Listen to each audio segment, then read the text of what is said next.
My dear students, in this class we are going to study protein digestion. Already I told you the protein is present in the form of polypeptide chain of amino acids. ಅಂದರೆ ನಮ್ಮ ಆಹಾರದಲ್ಲಿ ಇರತಕ್ಕಂಥ protein ಯಾವ ರೀತಿ ಇದೆ ಅಂದ್ರೆ ಬಹಳಷ್ಟು amino ಆಸಿಡ್ಗಳು ಪೆಪ್ಟೈಡ್ ಬಾಂಡ್ದಿಂದ ಲಿಂಕ್ ಆಗಿ ಒಂದು ಪಾಲಿಪೆಪ್ಟೈಡ್ ಚೈನ್ ಫಾರ್ಮ್ ಆಗುತ್ತೆ. ಆ ಪಾಲಿಪೆಪ್ಟೈಡ್ ಚೈನ್ಗೆ ನಾವು ಏನಂತ ಕರಿತೀವಿ? ಪ್ರೋಟೀನ್ ಅಂತ ಕರಿತೀವಿ. ಅಂದರೆ protein is present in the form of polypeptide chain of amino acids. ಬಹಳಷ್ಟು ಅಮೈನೋ ಆಸಿಡ್ಗಳು ಪೆಪ್ಟೈಡ್ ಬಾಂಡ್ನಿಂದ ಬಂಧಿತವಾಗಿ ಒಂದು ಚೈನ್ ಫಾರ್ಮ್ ಆಗುತ್ತೆ. ಆ ಚೈನ್ಗೆ ನಾವು ಏನಂತ ಕರಿತೇವೆ? ಪ್ರೋಟೀನ್ ಅಂತ ಕರಿತೇವೆ. ಇದೆಯಾ? ಓಕೆ, ನಾವು let us study how this polypeptide chain of amino acids, that is protein, gets converted into simple fragments ಆಗಿ ಹೊಡಿತಾ ಹೋಗ್ತದೆ. ಈ ಪ್ರೋಟೀನ್ ಇದ್ದಿದ್ದು ಪ್ಲಸ್ ಏನಾಗತ್ತೆ? ಪ್ರೋಟೀನ್ ಇದ್ದಿದ್ದು ಈ polypeptide chain of amino acid ಇದ್ದಿದ್ದು ಪೆಪ್ಟೋನ್ಸ್ ಮತ್ತು ಪೆಪ್ಟೈಡ್ಸ್ ಆಗಿ ಹೊಡಿತೀವಿ. ಅಂದರೆ fragments of polypeptide chain of amino acids peptones ಮತ್ತು ಪೆಪ್ಟೈಡ್ಸ್ ಆಗಿ ಹೊಡಿತೈತಿ. ಈ ಪೆಪ್ಟೋನ್ಸ್ ಮತ್ತು ಪೆಪ್ಟೈಡ್ಸ್ ಟ್ರೈಪೆಪ್ಟೈಡ್ಸ್ ಆಗ್ತಾವ. ಅಂದರೆ 3 ಅಮೈನೋ ಆಸಿಡ್ ಹೊಂದಿರತಕ್ಕಂಥ ಪ್ರೋಟೀನ್ ಚೈನ್. ಟ್ರೈಪೆಪ್ಟೈಡ್ಸ್ ಇದ್ದಿದ್ದು ಡೈಪೆಪ್ಟೈಡ್ಸ್ ಆಗ್ತಾವ.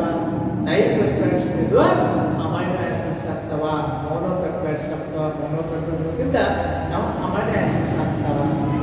ಈ ರೀತಿ polypeptide chain of amino acid ಇದ್ದಿದ್ದು ಏನಾಗ್ತದೆ? ಅಮೈನೋ ಆಸಿಡ್ ಆಗಿ ಒಡೆದಾಗ ಏನಾಗ್ತದ? ಬ್ಲಡ್ ಆ ಅಮೈನೋ ಆಸಿಡ್ ಅನ್ನ ಅಬ್ಸಾರ್ಬ್ ಮಾಡ್ಕೊಳ್ತದ. ಅಬ್ಸಾರ್ಬ್ ಮಾಡಿಕೊಂಡು ದೇಹದ ಸೆಲ್ಗಳಿಗೆ ಕಳಿಸಿ ಅಲ್ಲಿ ಆ ಅಮೈನೋ ಆಸಿಡ್ಸ್ ಗ್ರೋತ್ ಮತ್ತು ಡೆವಲಪ್ಮೆಂಟ್ಗೆ ಹೆಲ್ಪ್ ಮಾಡ್ತದೆ. ಹೌದಾ? ಅಂದ್ರೆ let us study how actually polypeptide chain of amino acids, that is protein, gets converted into amino acids. That we are going to study in this class. Okay, the first point is food contains proteins in the form of polypeptide chain of amino acids. Food contains food contains proteins. Food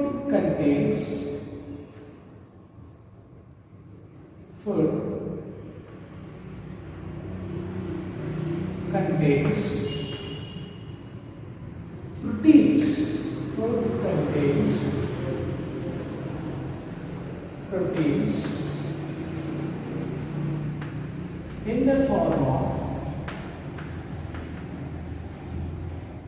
the form of polypeptide chain.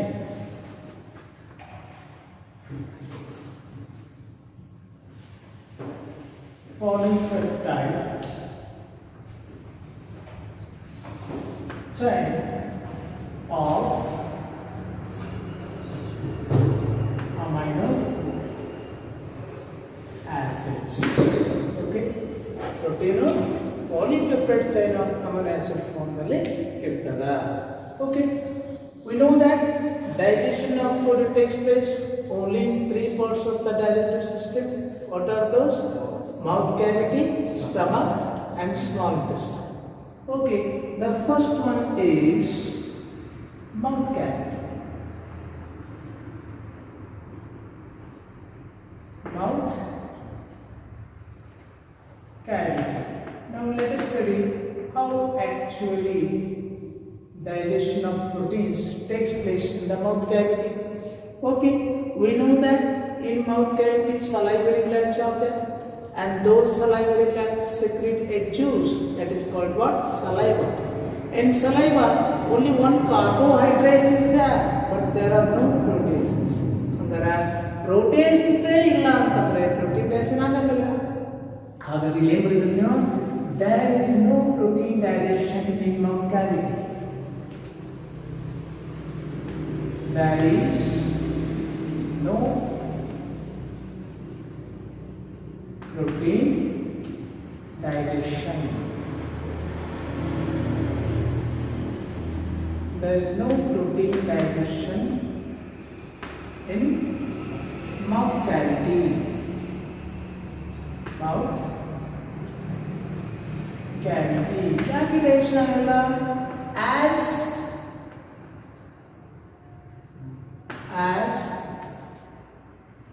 as there are no proteases, as there are no proteases in saliva. That's all. ಮುಗಿತಕ್ಕ. ಸಲೈವಾದಲ್ಲಿ ಯಾವುದೇ ರೀತಿಯ ಪ್ರೋಟೀಸಸ್ ಇಲ್ಲ, ಹೀಗಾಗಿ ಇಲ್ಲಿ protein digestion ಆಗಂಗಿಲ್ಲ. ಹಂಗಾರೆ next protein ಎಲ್ಲಿ ಬರ್ತದಂತ? Next protein ಎಲ್ಲಿ ಬರ್ತದಂದ್ರೆ it comes to the next part, that is stomach. Now the food will enter into the stomach. ಗಂಟಲ ಮತ್ತು ಅನ್ನನಾಳದ ಮುಖಾಂತರ ಆ ಪ್ರೋಟೀನ್ ಎಲ್ಲಿ ಬರ್ತದಪ್ಪ ಅಂತಂದ್ರೆ ಸ್ಟಮಕ್ ಬರ್ತದೆ, ಜಠರಕ್ಕೆ ಬರ್ತದೆ. ಹಂಗಾರೆ let us study what happens in stomach. Okay, whatever the protein found in the food, it enters into the stomach. In stomach, this protein containing food is mixed with the gastric juice of the stomach. Stomach ದಲ್ಲಿ ಆ protein ಅನ್ನು protein ಒಳಗೊಂಡಿರ್ತಕ್ಕಂಥ food stomach ಗೆ ಬಂದು stomach ದಲ್ಲಿ ಇರ್ತಕ್ಕಂಥ gastric juice ಜೊತೆಗೆ mix ಆಗ್ತದೆ. The protein containing food enter into the stomach. After entering into the stomach, that food is mixed with the gastric juice formed in the stomach. Gastric juice ಜೊತೆಗೆ mix ಆದಾಗ the HCl formed in the gastric juice loses the fibers of the proteins. ಹೌದಾ? Gastric juice ನಲ್ಲಿ ಇರ್ತಕ್ಕಂಥ HCl ಏನ್ ಮಾಡ್ತದೆ? Protein ಅಲ್ಲಿ ಇರ್ತಕ್ಕಂಥ ನಾರು ಪದಾರ್ಥನ ಫೈಬರ್ಸ್ ಅನ್ನ ಲೂಸ್ ಮಾಡ್ತದೆ and expose the bonds. ಆ ಬಾಂಡ್ಸ್ ಅನ್ನು ಎಕ್ಸ್ಪೋಸ್ ಮಾಡ್ತದೆ. ಯಾಕೆ? For the enzymatic action. Enzymes act ಆಗುವಾಗ ಬಾಂಡ್ಸ್ ಅನ್ನು ಎಕ್ಸ್ಪೋಸ್ ಮಾಡ್ತದೆ. The HCl formed in the gastric juice loses the fibers formed in the proteins and expose the bonds for enzymatic action. And in gastric juice there are two proteases are there. There are pepsin and renin. ಆದರೆ ಈ pepsin ಯಾವಾಗಲೂ inactive form ದಲ್ಲಿ form ಆಗಿರ್ತದ. ನೋಡಿ ಅರ್ಥ ಬರೀರಿ. ನೋಡಿ here I will write pepsinogen. ಇಲ್ಲಿ ಒಂದೇ ಪಾಯಿಂಟ್ ಬರ್ತೀನಿ. Pepsin is always produced in its inactive form. Pepsin ಯಾವಾಗಲೂ ಇನ್ಆಕ್ಟಿವ್ ಫಾರ್ಮ್ ದಾಗ ಇರ್ತದೆ. ಅದು ಇನ್ಆಕ್ಟಿವ್ ಫಾರ್ಮ್ ದಾಗ ಏನು ಕರಿತೀವಿ? ಪೆಪ್ಸಿನೋಜನ್. ಪೆಪ್ಸಿನೋಜನ್ ಅಂತ ಕರಿತೀವಿ. ಇದು ಯಾವ ಫಾರ್ಮ್ ಇರ್ತೈತಿ? ಇನ್ಆಕ್ಟಿವ್ ಫಾರ್ಮ್ ದಾಗಿದೆ. ಇನ್ಆಕ್ಟಿವ್ ಫಾರ್ಮ್ ದಾಗಿದೆ. ಈ ಇನ್ಆಕ್ಟಿವ್ ಫಾರ್ಮ್ ದಾಗ ಇರ್ತಕ್ಕಂಥ ಪೆಪ್ಸಿನೋಜನ್ ಮೇಲೆ ಯಾವ್ದು ಆಕ್ಟ್ ಆಗ್ತದಪ್ಪ ಅಂತಂದ್ರೆ ಸಿಯರ್ ಯಾವ್ದು ಆಕ್ಟ್ ಆಗ್ತೈತಿ? Here HCl acts on the inactive pepsinogen and converts it into active pepsin. Active pepsin ಆಗ್ತೈತಿ. ಇದು ಆಕ್ಟಿವ್ ಆಗ್ತದೆ. This active pepsin acts on protein. ಇದೇನ್ ಮಾಡ್ತೈತಿ? ಪ್ರೋಟೀನ್ ಮೇಲೆ ಆಕ್ಟ್ ಮಾಡ್ತದ. ಪ್ರೋಟೀನ್ ಮೇಲೆ ಆಕ್ಟ್ ಮಾಡ್ತೈತಿ. This pepsin, this active pepsin acts on the protein and convert them into peptones and peptides. Peptones and peptides ನಾಗಿ ಉಳಿತದ. ಇವಾಗ ಫ್ರಾಗ್ಮೆಂಟ್ಸ್ ಆಫ್ ಪ್ರೋಟೀನ್ಸ್ ನೋಡ್ರಿ. HCl converts inactive pepsinogen into active pepsin, and that active pepsin acts on the proteins and convert them into peptones and peptides. ಹೌದಾ? ಇನ್ನೊಂದು enzyme ಐತಿ, ಯಾವುದದು? renin. Renin is also produced in its inactive form. Okay, ಇಲ್ಲಿ ಕಾಣ್ತದ board? ಕಾಣ್ತದ ಇಲ್ಲ, ಹಾಗಾದ್ರೆ ಇಲ್ಲಿ ಬರೀತೀವಿ. Okay, see here I will write The second one, renin. Renin is also produced in its inactive form. And the renin is in inactive form. It is called what? Prorenin. Prorenin. ಇದು ಹೆಂಗಿರ್ತದ? Inactive ಇರ್ತದೆ. ಹೌದಾ? Inactive form of renin. Okay. And HCl converts this inactive prorenin into active renin. Active renin, which is active. Once the renin is activated, what happens? It acts on milk protein, casein. Casein is the milk protein. Idondu milk protein. This renin acts on milk protein casein and convert it into peptones and peptides. Peptones and peptides. Okay, getting the idea? This is the protein digestion. ಈಗ ಎಲ್ಲ ಪ್ರೋಟೀನ್ಗಳು ಪೆಪ್ಟೈಡ್ಸ್ ಮತ್ತು peptides ಆಗಿ ಹೊಡೆದು ಹೌದಾ? ಅದರ fragments of proteins ಇರಲ್ಲ. Okay, ಹಂಗಾರೆ ಇಲ್ಲಿ ಇನ್ನೊಂದು ಪಾಯಿಂಟ್ ಏನು ಗೊತ್ತಾ? ಇಲ್ಲಿ ಪಿ ಎಚ್ ಅನ್ನು ಬರೀಬೇಕು ನೀವು ಯಾವಾಗಲೂ. ಈ ಪಿ ಎಚ್ ನೋಟ್ಸ್ ಇಲ್ಲಾಂದ್ರೆ ನೋಟ್ ಮಾಡ್ಕೊಳ್ಳಿ. What is the P H of gastric juice? 1 to 2.5. ಇಲ್ಲಿ ಕೂಡ ಪಿ ಎಚ್ 1 to 2.5 ಇದು ಬರೀಲೇಬೇಕಾ ನೀವು? Okay, pH 1 to 2.5. ಇಲ್ಲಿ pH 1 to 2.5. ಹೌದಾ? This is protein digestion in stomach only. ನೀವು ಎರಡು ಮಾರ್ಕ್ಸ್ ಕೇಳಬಹುದು. Explain the protein digestion in stomach. ಇಲ್ಲಿಂದ ಹಿಡ್ಕೊಂಡು ಆ ನಾಷ್ಟ ಬರೀಬೇಕು. ಇದೊಂದು ಸ್ಟೆಪ್ ಅದೊಂದು ಸ್ಟೆಪ್ ಬರೀಬೇಕು. ಅರ್ಥ ಆಯ್ತಾ? ಈಗ ನೆಕ್ಸ್ಟ್ ಎಲ್ಲಿ ಬರ್ತದ food? Next it will come into the small intestine. Okay, hangara how actually the peptones and peptides gets converted into tripeptides, dipeptides and amino acids, that we are going to study. Hangara in a remaining protein digestion elli agtadappa antandra small intestine dalli agtade. ನೋಡೋಣ ಅದು ಹೇಗೆ ಆಗ್ತದೆ ಅಂತ ಹೇಳಿ. Now let us study how the protein digestion takes place in small intestine. The third part is small intestine. The small intestine receives proteases from two sources. Small intestine proteases anna protein digesting enzymes anna ಎರಡು sources ಇಂದ receive ಮಾಡ್ತದೆ. ಒಂದು small intestine ಅಲ್ಲಿ already ಒಂದು juice ಇದೆ, ಅದು intestinal juice. ಆ intestinal juice ಅಲ್ಲಿ ಮೂರು ಪ್ರೋಟೀನ್ಸ್ ಇದಾವೆ. ಯಾವ್ಯಾವ? ಅಮೈನೋಪೆಪ್ಟೈಡ್ಸ್, ಟ್ರೈಪೆಪ್ಟೈಡ್ಸ್, ಡೈಪೆಪ್ಟೈಡ್ಸ್. ಅದೇ ರೀತಿ ಸ್ಮಾಲ್ ಇಂಟೆಸ್ಟೈನ್ ಪೇನ್ಕ್ರಿಯಾಸ್ ಇಂದ ಪೇನ್ಕ್ರಿಯಾಟಿಕ್ ಜ್ಯೂಸ್ ಅನ್ನು ರಿಸೀವ್ ಮಾಡ್ತೈತಿ. ಆ ಪೇನ್ಕ್ರಿಯಾಟಿಕ್ ಜ್ಯೂಸ್ ನಲ್ಲಿ ಮೂರು ಪ್ರೋಟೀನ್ಸ್ ಇದಾವೆ. ಅವ ಯಾವಾಗ ಅಂದ್ರೆ ಟ್ರೈಪ್ಸಿನ್, ಸೈಮೋಟ್ರೈಪ್ಸಿನ್ and ಕಾರ್ಬಾಕ್ಸಿಲೇಟೆಡ್. This way, small intestine receives proteases from two sources. They are first one is pancreatic juice.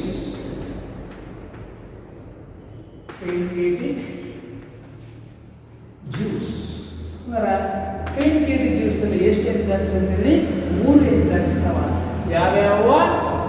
ಟ್ರೈಪ್ಸಿನ್, ಸೈಮೋಟ್ರೈಪ್ಸಿನ್ and ಕಾರ್ಬಾಕ್ಸಿಲೇಟೆಡ್. ಇಲ್ಲಿ ತಿಳ್ಕೋಬೇಕು, ಟ್ರೈಪ್ಸಿನ್ is also produced in its inactive form, that is trypsinogen. ನೋಡಿ, trypsinogen ನೋಡಿ, ಟ್ರೈಪ್ಸಿನ್ ಇನ್ಆಕ್ಟಿವ್ ಫಾರ್ಮ್ ದಾಗಿದ್ದಾಗ ಇದಕ್ಕೆ ಏನು ಕರಿತೀವಿ? ಟ್ರೈಪ್ಸಿನೋಜನ್ ಅಂತ ಕರಿತೀವಿ. ಹೌದಾ? ಅಂದ್ರೆ ಇದು ಆಕ್ಟಿವ್ ಆಗ್ತದೆ. ಹೆಂಗೆ? with the help of the enzyme enterokinase. Kinase. Enterokinase enzyme ಎಲ್ಲಿದ್ದು? ಇಂಟೆಸ್ಟೈನಲ್ ಜ್ಯೂಸ್ ಇದೆ. Non digestive activating enzyme. ಇದು ಡೈಜೆಷನ್ ಅಲ್ಲಿ ಹೆಲ್ಪ್ ಮಾಡೋಲ್ಲ, ಬಟ್ ಬೇರೆ ಎಂಜೈಮ್ಸ್ ಒಳಗಡೆ ಆಕ್ಟಿವ್ ಮಾಡೋಲ್ಲ ಹೆಲ್ಪ್ ಮಾಡ್ತಾರೆ. ಇಲ್ಲಿ ನೋಡಿ, the enterokinase enzyme which was found in the intestinal juice, it converts the inactive trypsinogen into active trypsin. Active trypsin. Howda? And this active trypsin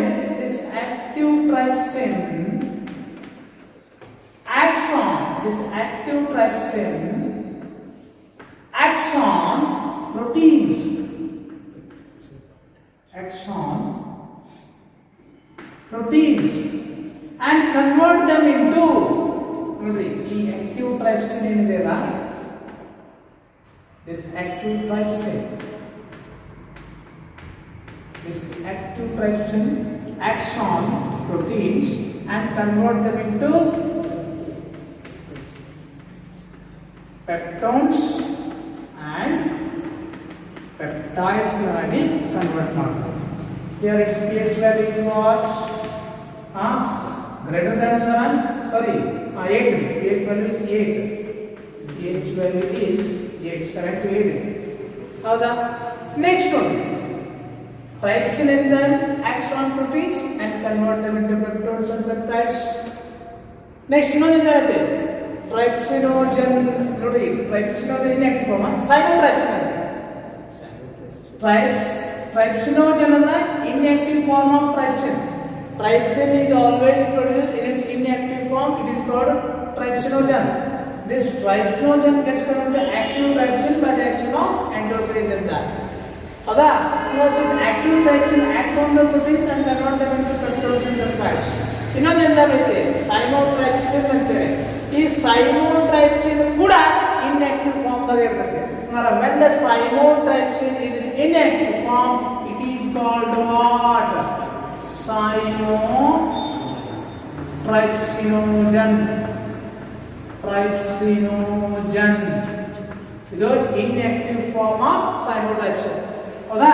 ಇದನ್ನ ಯಾರು ಆಕ್ಟಿವ್ ಮಾಡ್ತಾರ? ಟ್ರೈಪ್ಸಿನ್. The trypsin converts this inactive cymotripsinogen into active cymotripsin. Okay, and this active cymotripsin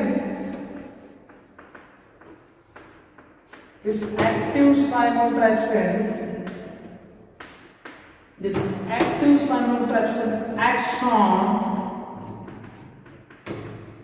proteins and convert them into peptones and peptides. ನೋಡಿ, ಇಲ್ಲಿ confuse ಆಗಬೇಡ. ಒಂದು city ಕೇಳ್ಯಾರ, ಈ ಟ್ರೈಪ್ಸಿನ್ ಅನ್ನ inactive ಟ್ರೈಪ್ಸಿನೋಜನ್ ಅನ್ನ active ಟ್ರೈಪ್ಸಿನ್ ಮಾಡೋದು ಎಂಡ್ರೋಕಿನೇಸ್. ಇನ್ಆಕ್ಟಿವ್ ಸೈಮೋಟ್ರೈಪ್ಸಿನ್ ಅನ್ನ ಆಕ್ಟಿವ್ ಸೈಮೋಟ್ರೈಪ್ಸಿನ್ ಮಾಡೋದು ಟ್ರೈಪ್ಸಿನ್ ಎಂಜೈಮ್. ಇವೆರಡರ ಬಗ್ಗೆ ಮೊನ್ನೆ ನೀಟ್ ಕೇಳ್ಯಾರ, ನೋಡ್ಬೇಕಾರೆ. Okay, and this is here pH is above 8. Above 8? Greater than 8. pH is greater than 8. Clear it? Okay. In this way, the trypsin and cymotripsin converts the proteins into peptones and peptides. There is one more enzyme. Its name is ಕಾಣುದಿಲ್ಲ, ಕಾಣ್ತದ? ಇಲ್ಲಿ ಬರ್ ಕಾಣ್ತದ ಇಲ್ಲೇ. Okay, there is one more enzyme. Its name is carboxypeptidase.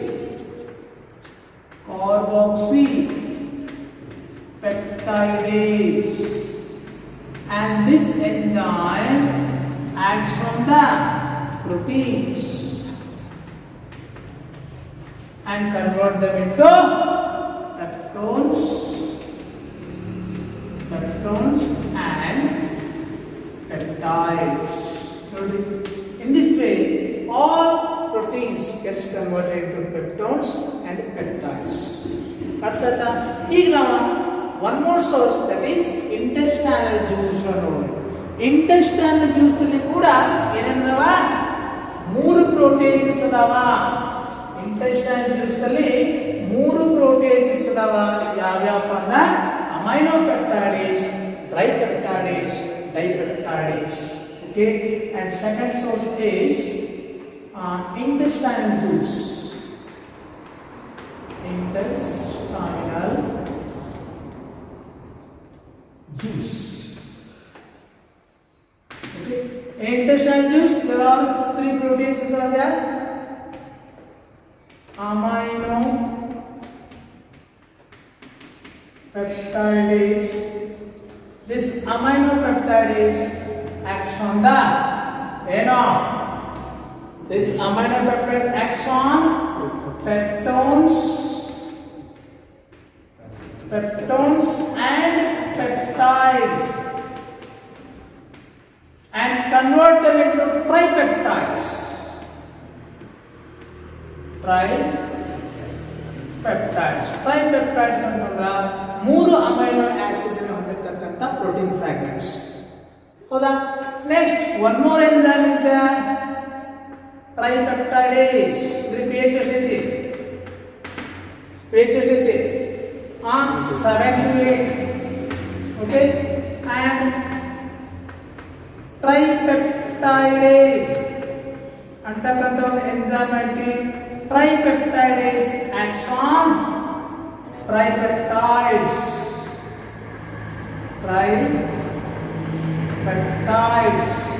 and convert them into dipeptides plus amino acids.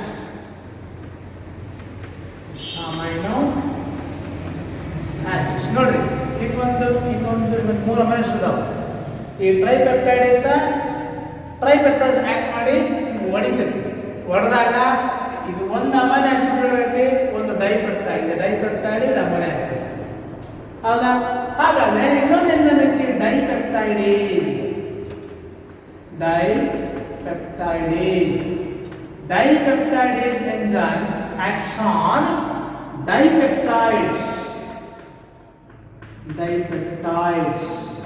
and convert them into amino acids. In this way, proteins gets converted to peptones and peptides, and peptones and peptides gets converted to tripeptides. Tripeptides gets converted to dipeptides. Dipeptide gets converted to amino acids. Once the amino acids are formed, they are absorbed by the blood, by the biological membranes, and along with the transposition of blood, these amino acids are delivered to the body tissues, and there amino acids are used for growth and development of the cells. This is about protein digestion. Now see here, our food contains lipids, and that lipid is made up of triglycerides. ಹೌದಾ? ಹಾಗಾದ್ರೆ ಈಗ lipid ಇದು triglyceride ಆಗಿ ಹೆಂಗೆ ಹೊಡಿತದೆ? Triglyceride ಆಗಿ ಡೈಗ್ಲಿಸರೈಡ್ಸ್ ಮೊನೋಗ್ಲಿಸರೈಡ್ಸ್ ಹೆಂಗೆ ಆಗ್ತದೆ ನೋಡೋಣ. Okay, see here, in mouth cavity what happens? In mouth cavity, ಏನಾಗ್ತದೆ ಮೌತ್ ಕ್ಯಾವಿಟಿ ಒಳಗ? Okay, in mouth cavity there is no digestion of lipids. There is no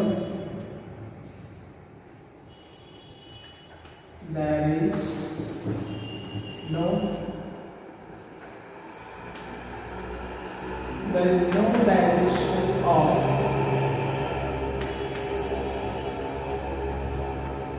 lipids. ನೋಡ್ರಿ, ಮೌತ್ ಕ್ಯಾವಿಟಿಯಲ್ಲಿ ಯಾವುದೇ ರೀತಿಯ ಲಿಪಿಡ್ ಡೈಜೆಷನ್ ಆಗುವುದಿಲ್ಲ. Because in mouth cavity lipases, lipid digestion ಇದ್ರೂ ಕೂಡ ಅಲ್ಲಿ ಎಮಲ್ಸಿಫಿಕೇಶನ್ ಆಫ್ ಫ್ಯಾಟ್ ಆಗೋಂಗಿಲ್ಲ. ಯಾಕಾಗಿಲ್ಲ? ಯಾಕಂದ್ರೆ ಬೈಲ್ ಸಾಲ್ಸ್ ಇಲ್ಲ. ಹೀಗಾಗಿ ಲಿಪೇಸ್ ಇದ್ರೂ ಕೂಡ ಲಿಪಿಡ್ ಡೈಜೆಷನ್ ಆಗುವುದಿಲ್ಲ. Next second one is mouth ಮುಖಾಂತರ ಏನು ಬರ್ತದೆ? ಸ್ಟಮಕ್ ಬರ್ತದೆ. In stomach what happens? In stomach also there is no digestion of lipids. ಯಾಕೆ? ಅಲ್ಲಿ ಲಿಪಿಡ್ ಡೈಜೆಷನ್ ಇದೆ ಅದಾವ, ಲಿಪೇಸಸ್ ಅದಾವ, ಆದ್ರೂ ಕೂಡ ಆಗಲ್ಲ. ಯಾಕಂದ್ರೆ there is no emulsification of fat.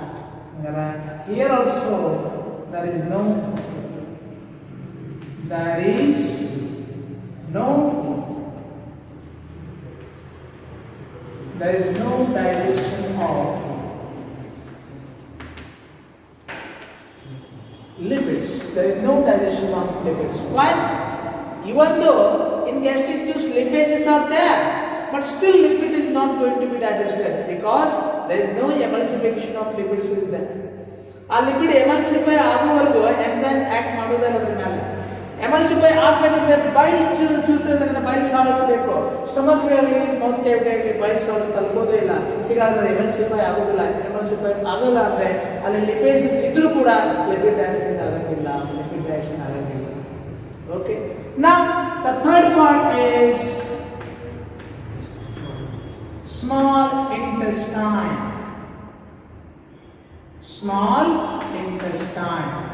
In the small intestine juice is there and pancreatic juice also is there. Intestinal juice alli ಯಾವುದೇ ರೀತಿಯ ಲಿಪೇಸಸ್ ಇಲ್ಲ. ಆದರೆ ಇಂಟೆಸ್ಟೈನ್ ನಲ್ಲಿ ಏನಿದೆ pancreatic juice ರಿಸೀವ್ ಆಗೈತೆ. ಆ pancreatic juice ಒಳಗ ಒಂದು ಎಂಜೈಮ್ ಐತಿ, ಒಂದು ಲಿಪೇಸ್ ಐತಿ. ಅದು ಯಾವುದು? pancreatic amylase. ಹೌದಾ? pancreatic lipase. amylase ಅಲ್ಲ, lipase. Extremely sorry. Okay? That is the idea. A small intestine ನಲ್ಲಿ pancreatic juice ರಿಸೀವ್ ಆಗೈತಿ. pancreatic juice ನಲ್ಲಿ ಒಂದು ಲಿಪೇಸ್ ಐತಿ. ಅದು ಯಾವುದು? pancreatic lipase. ಹೌದಾ? This pancreatic lipase ಏನ್ ಮಾಡ್ತದೆ? ಲಿಪಿಡ್ ಮೇಲೆ ಆಕ್ಟ್ ಮಾಡ್ತದ. ಅಂದ್ರೆ ಈ pancreatic lipase ನ ಡೈರೆಕ್ಟ್ ಆಗಿ ಲಿಪಿಡ್ ಆಕ್ಟ್ ಮಾಡುತ್ತೆ ಇಲ್ಲ. ಫಸ್ಟ್ ಲಿಪಿಡ್ ಎಮಲ್ಸಿಫೈ ಆಗಬೇಕು, ಫ್ಯಾಟ್ ಎಮಲ್ಸಿಫೈ ಆಗಬೇಕು. ಅಂದ್ರೆ ಫಸ್ಟ್ ಸ್ಟೆಪ್ ಅದನ್ನು ಬರೀನು. ಹೌದಾ? ಇದರೊಮ್ಮೆ ಡೈರೆಕ್ಟ್ ಬರಬೇಕು, ಎಂಜೈಮ್ ಮೇಲೆ ಡೈರೆಕ್ಟ್ ಆಕ್ಟ್ ಮಾಡೋದಿಲ್ಲ. ಅಂದ್ರೆ ಫಸ್ಟ್ ನಾವೇನ್ ಮಾಡೋಣ? ಬೈಲ್ ಸಾಲ್ಟ್ಸ್, pancreatic ಜ್ಯೂಸ್ ಇರ್ತಕ್ಕಂಥ ಬೈಲ್ salts acts on lipids and convert them into emulsified lipid. Emulsified lipid to emulsified fat. emulsify ಆಗುವುದಂದ್ರೇನು? ಅದು ಹೈಡ್ರೋಲೈಸಿಸ್ ಆಗಿ ತಯಾರಾಯಿತು, ನೀರಿನ ಜೊತೆ ಮಿಕ್ಸ್ ಆಗಿ ತಯಾರಾಯಿತು with help of bile salts. ಹೌದು ಇಲ್ಲ? Yes or? ಹಂಗಾರ ಈಗ ಈ ಎಮಲ್ಸಿಫೈಡ್ ಫ್ಯಾಟ್ ಮೇಲೆ ಎಮಲ್ಸಿಫೈಡ್ ಫ್ಯಾಟ್ ಅಥವಾ ಲಿಪಿಡ್ ಮೇಲೆ ಏನಾಗ್ತೈತೆ? pancreatic lipase.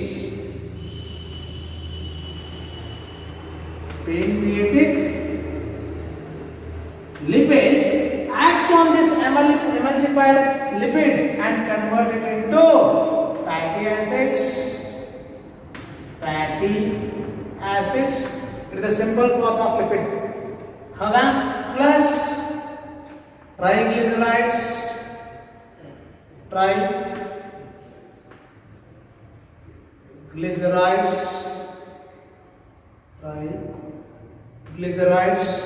plus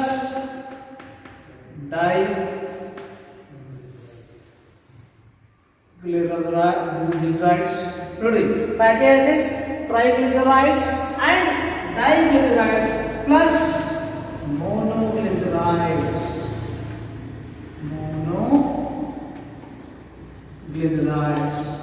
Once the lipid gets converted into fatty acids, triglycerides, diglycerides and monoglycerides, those are easily absorbed by the blood, and those simple form of lipids are transported to body tissues in a medium of lymph. This is lipid digestion. That's it. This is about lipid digestion. Or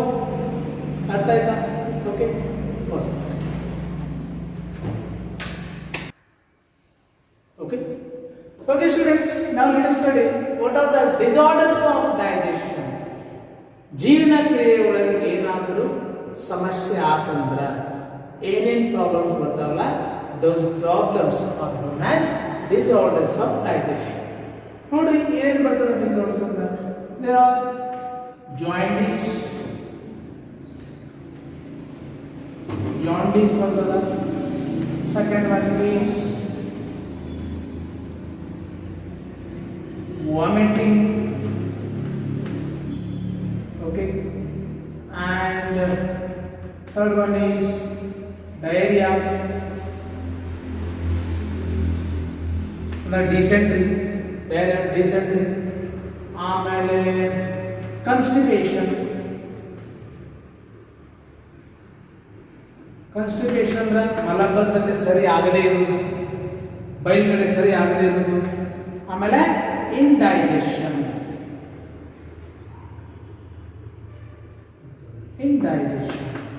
These are the digestive disorders ಅಥವಾ disorders of the digestion.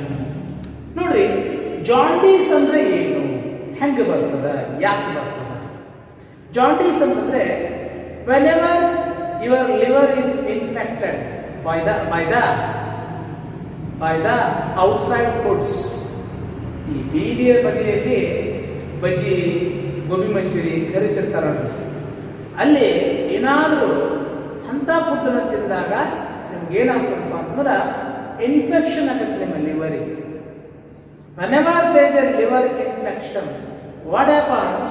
The Kupffer cells found in the liver lobules fail to perform phagocytosis. ಆ ಪೆಥೋಜನ್ಸ್ ಅದನ್ನ ಆ pathogen kill ಮಾಡ್ತಕ್ಕಂಥ ಸಾಮರ್ಥ್ಯವನ್ನು ಕಳ್ಕೊಂಡ್ಬಿಡ್ತಾವೆ ಯಾವ ಕಫರ್ cells. ಯಾವಾಗ? when infection is causes the liver. ಯಾವಾಗ liver gets infected, ಅದಕ್ಕೆ ಇನ್ಫೆಕ್ಷನ್ ಆತ್ಪ ಅಂತಂದ್ರೆ ಕಫರ್ cells fail to perform phagocytosis ಅಂದ್ರೆ ಪೆಥೋಜನ್ಸ್ ಅನ್ನ ಕಿಲ್ ಮಾಡ್ತಕ್ಕಂಥ ಸಾಮರ್ಥ್ಯವನ್ನು ಕಳ್ಕೊಳ್ತದೆ ಕಫರ್ ಸೆಲ್ಸ್.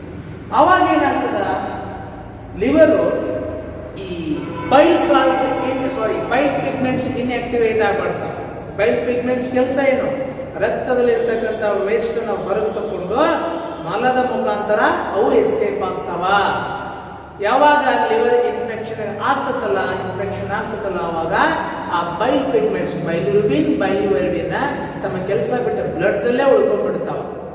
ಬೈಲಿರುಬಿನ್ ಬೈಲಿವೈರಿನ್ ಬೈಲ್ ಪಿಗ್ಮೆಂಟ್ಸ್ ಯೆಲ್ಲೋ ಕಲರ್ಡ್ ಕೆಮಿಕಲ್ ಮಲ್ಗಿಸುವ ಯಾವಾಗ ಬ್ಲಡ್ ದಲ್ಲೇ ಉಳ್ಕೊಳ್ಳ ಸ್ಟಾರ್ಟ್ ಮಾಡ್ಬಿಡ್ತಾವ, ನಿಮ್ಮ ಬ್ಲಡ್ ಪೊಲ್ಯೂಟ್ ಆಗ್ತದೆ.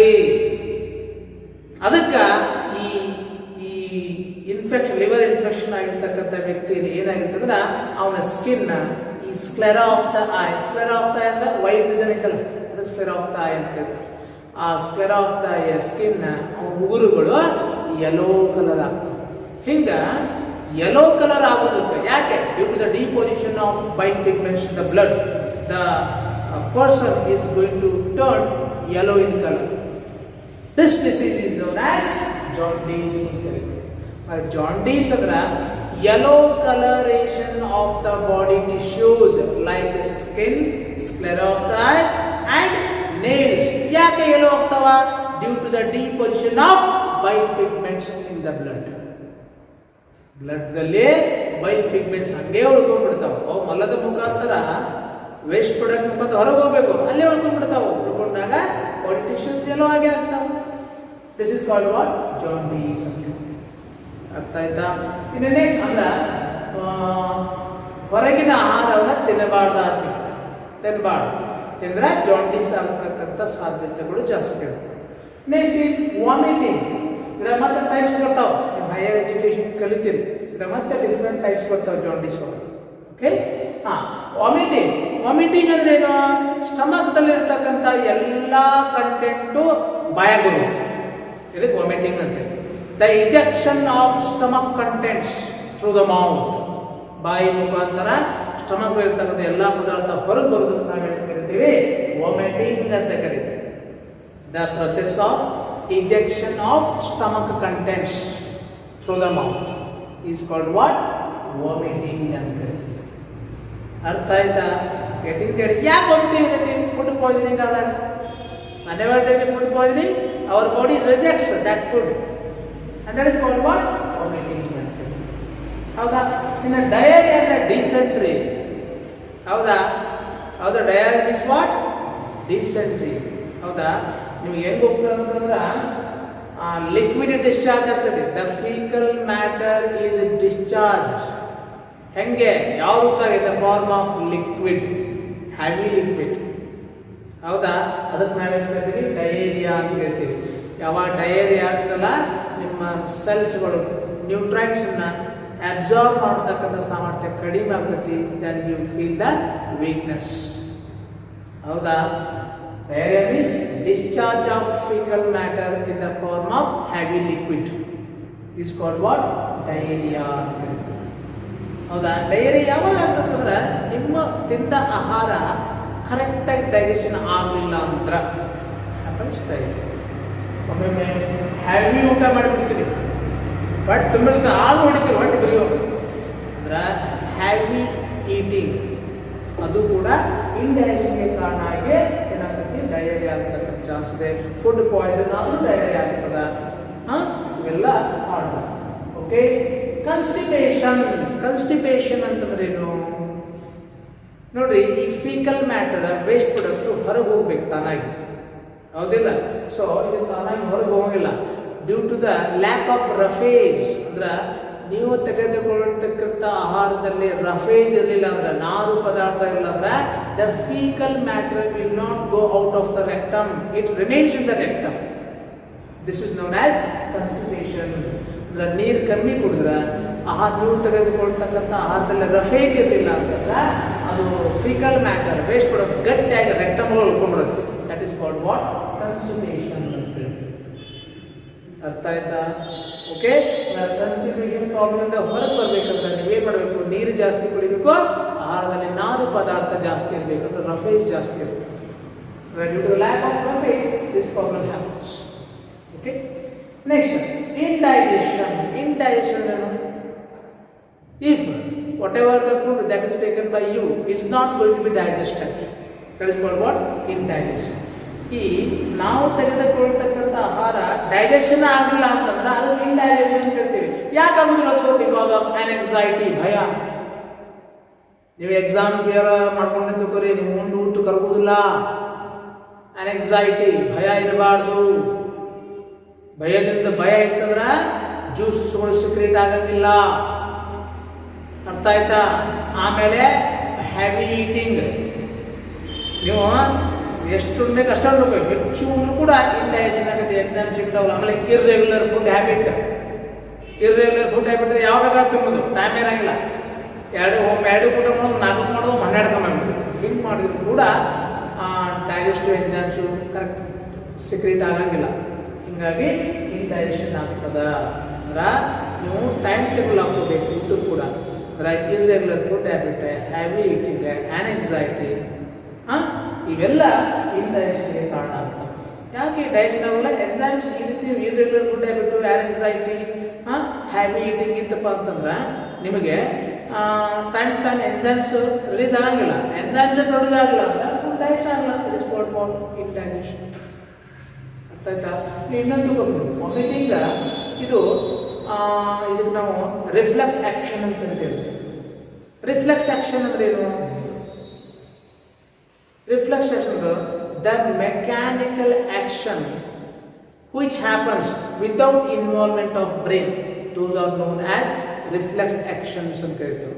ಇದೊಂದು ರಿಫ್ಲೆಕ್ಸ್ ಆಕ್ಷನ್ ಅಂತ ಕರಿತೀವಿ. ಯಾಕೆ ರಿಫ್ಲೆಕ್ಸ್ ಆಕ್ಷನ್ ಅಂದ್ರೆ ನೀವು ವಾಮಿಟಿಂಗ್ ಆಗುವ ನಿಮ್ಮ ಬ್ರೈನ್ ಹೇಳ್ತಾನೆ, ಏಯ್ ವಾಮಿಟ್ ಮಾಡು, ಮಾಡಿ ಇಲ್ಲ ವಾಮಿಟ್ ತಾನೇ ಆಗಿಬಿಡುತ್ತೆ. ಬ್ರೈನ್ ನಿಮಗೆ ಈಗ ನಿಮ್ಗೆ ಯಾರೋ ಬಡಿಯೋದು ಅನಿಸ್ಪ, ನಿಮ್ಮ ಬ್ರೈನ್ ಹೇಳ್ದ ಬಡಿತೀವಿ ನೀವು, ಅದರ್ವೈಸ್ ಬಡಿಯಂಗಿಲ್ಲ. ಅದು ಕಾನ್ಶಿಯಸ್ ಇನ್ವಾಲ್ವ್ಮೆಂಟ್ ಇರುತ್ತೆ ನಿಮ್ಮದು. ಅದು ವಾಮಿಟಿಂಗ್, ಈಗ ವಾಮಿಟಿಂಗ್ ಈಗ ಬೇಡ, ಬಸ್ನಾಗ ಅದನ್ನೇ ಊರು ಮಾಡ್ಕೊಳ್ತೀವಿ ಸುಮ್ಮನೆ vomiting it will happen without involvement of brain. ಹಿಂಗೆ ಬ್ರೈನ್ ಇನ್ವಾಲ್ವ್ಮೆಂಟ್ ಇಲ್ದನ ಯಾವ್ಯಾವ ಕೆಲಸ ನೀವು ಮಾಡ್ತಿರಲ್ಲ ಅವೆಲ್ಲ ರಿಫ್ಲೆಕ್ಸ್ ಆಕ್ಷನ್ಸ್. ಈಗ ಫಾರ್ ಎಕ್ಸಾಂಪಲ್ ನಿಮಗೆ ಮುಂದೆ ಬರ್ತದೆ ರಿಫ್ಲೆಕ್ಸ್ ಆಕ್ಷನ್ ಬಗ್ಗೆ. ಈಗ ನೀವು ಹಿಂದೆ ಹಿಂಗೆ ಸರಿತಾ ಬಿಡ್ರಿ, ಈಗ ಉದ್ದಿನಗಡ್ಡಿ ಹೆಚ್ಚು ಅಂತ ತಿಳ್ಕೊಂಡು ಹಿಂದೆ ನಾ ಹಿಂಗೆ ಸರ್ಕೋತೀನಿ, ಹಿಂಗೆ ಸುಡ್ದತ್ತ ಅದು.